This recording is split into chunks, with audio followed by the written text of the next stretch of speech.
डभोई से एक खबर सामने आ रही है। डभोई नगर पालिका क्षेत्र में स्वयं सहायता समूह की बहनों की ओर से सूखा और गीला कचरा अलग अलग रखने की सीख डभोई नगर पालिका के जो निवासी हैं उनको दी जा रही है। डभोई नगर पालिका क्षेत्र में सरकार के गुजरात शहरी आजीविका मिशन के तहत संचालित स्वयं सहायता समूह की बहनों की टीमें बनाई गई है, जो खास तौर पर जो कचरा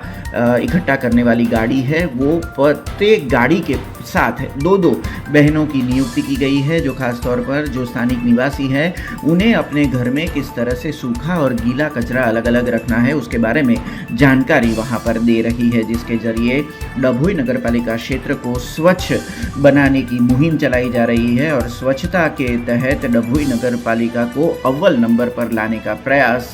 स्वयं सहायता समूह की इन बहनों की ओर से किया जा रहा है। નગરપાલિકા દ્વારા નગરના વિવિધ વિસ્તારોની અંદર કચરાની જાગૃતિ માટે અને ભીનો અને સૂકો કચરો લોકો અલગ અલગ આપે એ જાગૃતિ અભિયાન અંતર્ગત ડભોઈ નગરના વિવિધ સખી મંડળો દ્વારા આ કામગીરી હાથ ધરવામાં આવી છે। દરેક વાહન દીઠ 2 સખી મંડળની બહેનો અમે મૂકી છે, જે બહેનો સ્વચ્છતા અંગે